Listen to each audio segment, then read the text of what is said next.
everyone, Shaun Stevenson here, author of the Throne series, and this may not be the first Shivers book I have read, and it won't be the last Shivers book I have read. I just think this was not the best Shivers book I have read. What book am I talking about? I am talking about Shivers, book number 6, The Haunting House. This series of Shivers by M.D. Spenser, it was kind of like a dollar store version of Goosebumps that came out in the 90s, and some of them are extremely disturbing. I'm looking at you, New Kid, the Curse of the New Kid book. I read that book and I almost reviewed it, but I decided not to review it because it was so disturbing to me that I just couldn't do it. But maybe I will someday. I don't know. I don't know. But Shivers books are so creepy and weird. Like, I've also read Who's Coming to Dinner. That was another really creepy, odd book. I don't really like cannibal stories, so yeah, that was a very bothersome one to me. So I thought, okay, I'm in the mood for another Shivers book. Let's try another one, because I actually really like Terror on Troll Mountain that I read. I thought that one was great. So I've read those 3, so this is my 4th one that I've read. And this one, I thought, well, it's kind of like, this looks fun. It's like a haunted house kind of story, or is it a haunted house story? Because it's maybe a haunting house story, which I don't know if I'm going to explain the difference, because this is a spoiler-free review. Now, in this book, The Haunting House, Caitlin and Lynn are newly moved into a new neighborhood. I don't know how many books just this month of May that I have read where 2 kids move into a new neighborhood and the spooky stuff starts happening. So Caitlin and Lynn move into this new neighborhood, into this new but very old house. The house is very run down. It's kind of Victorian. It seems like it has a lot of interesting features, and it's really big, and they're going to have their own rooms, and even, I believe it's Lynn has her own bathroom in her room. So it's kind of like an awesome seeming house. Or is it? Because as soon as they move in, weird things start to happen. Like, for instance, Lynn decides to play around in this hole that's in the backyard, and while she's in the hole, the dirt piled up beside it starts to fall all by itself into the hole. And will it get her? You'll have to read to find out. Because later, other people are in the house when kitchen drawers start to slam on their fingers, and mysterious things seem to be happening all around. And then, when Caitlin and Lynn's parents decide to go out to a neighborhood party and leave them alone, they are locked inside this house with something that does not want them there. Will they survive? You have to read to find out. Now, okay, this was not the best written Shivers book. I was a little bit surprised, because the one thing I would say about the Shivers books is the writing itself was never really like this choppy, where the dialogue was not this like pulled thin, really. It felt like this book, it's an earlier book in the series, and I haven't read any earlier than this one, but I feel like the dialogue was so stretched and didn't really fit the characters, and didn't even fit what I feel like preteens and teenagers sound like when they talk, even from back in the 90s. It just didn't ring true. It felt very forced. And a lot of times it felt like the dialogue was happening because the dialogue had to happen, not because the dialogue was helping the story move forward. And so that kind of pulled me back a little bit. There is, however, a great mystery here of what is actually happening in the house, and there are some great misdirects. I felt like M.D. Spenser had some really good misdirects going on of different things that you think it could be. And it really is hard to figure out, like, what exactly is going on in this house. Is it haunted? What's going on? What entity is in this house trying to terrorize them? What's going on? I do think, though, what's interesting is there is character development here.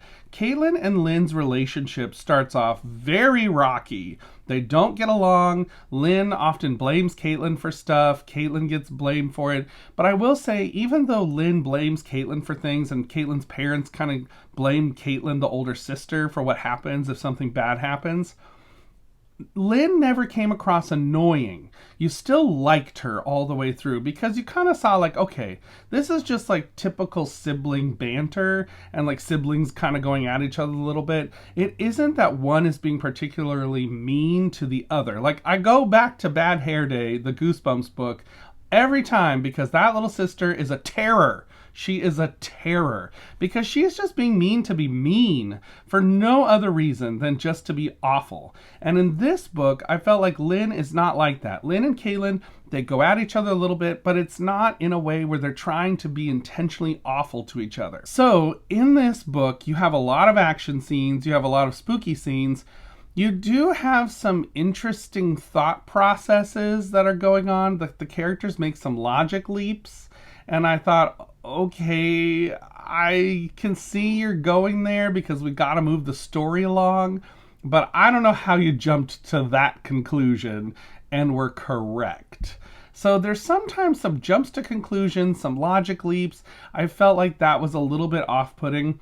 As far as scariness goes, I don't think this book ever really was scary. It was never really shiver-inducing. It was more kind of like, okay, like, yeah, spooky stuff is happening. Here we go. How are they going to get out of it? It was a little more like that. It felt a little bit paint by the numbers.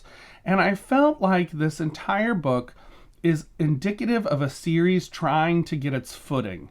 Because the ones I've read after this, while two of them I may not have liked because they were disturbing to me, I cannot say they weren't well written. And that's what's interesting about this particular entry in the series is I feel like it wasn't quite written. Almost like, here's what it is. It's almost like the storyline needed another edit pass. In editing, they do this thing called global edits, which is where you don't look at like the line by line grammar stuff. Like that stuff's fine. What I'm talking about in a global edit is when they look at the overarching picture of the storyline. So you're looking at the plot, you're looking at the characters, you're looking at what happens, you're looking at the setting, kind of those big, huge things, and kind of seeing, okay, does this stuff gel together? Does it work? Do we need to tweak this? And I feel like this book needed another global edit because I think there's something good here. There's a great premise. I think the mystery is good. I think like what the haunting house actually is, like what's going on, is a great idea. And I think that even Caitlin and Lynn, like I said, they have some character development. So I feel like there's like all these pieces that are floating around each other but never come together. And I think that's what needed to happen to make this book really click. Otherwise, it just didn't really work for me. It was kind of like a dollar store spooky book in a sense. Like you kind of can read it, move past it, be like, yeah, I'm not gonna really remember this. Like I had to go back through and flip through the pages to remind myself of what actually happened in this book before this review, because I read it a couple books ago, but I was like, oh, I don't really remember like what exactly the things were going on. So now I want to talk about the ending of this book so badly. Because the ending of this book is just, it is exactly what I thought was going to happen. The entire time I thought, oh, I bet this is what they're going to have to do, and then it will save the day. And it was. And I just kept thinking, okay, I don't really know what to think about that. Like, I feel like that's real cheesy. So, I wish I could say more, but I don't want to spoil it. In case you do, for some chance, want to read this book, then I'm not going to spoil the ending. But just know going in, the ending is very cheesy. And very much like, huh, okay, like, that's great.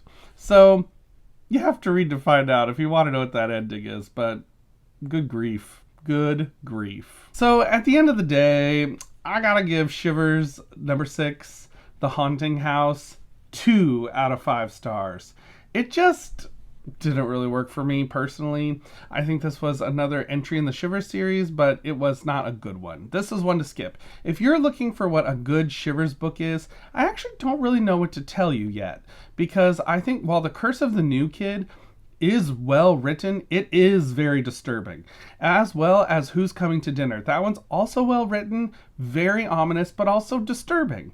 Terror on Troll Mountain feels very different from now the 4 books that I've read. So I feel like that one's not also indicative of a good Shivers book. I know some people have told me to read Animal Rebellion, that one's a pretty good Shivers book. So if you have another good Shivers book recommendation, put it down in the comments below, because I know I would love to read. I'm going to read more of these. I'm going to read as many as I can find because it's spooky middle grade books from the 90s. What can I say? I get reeled in and I can't help it. So that is my review of Shivers, The Haunting House. Have you read this one? Let me know in the comments down below. And until next time, everybody, keep reading. Bye.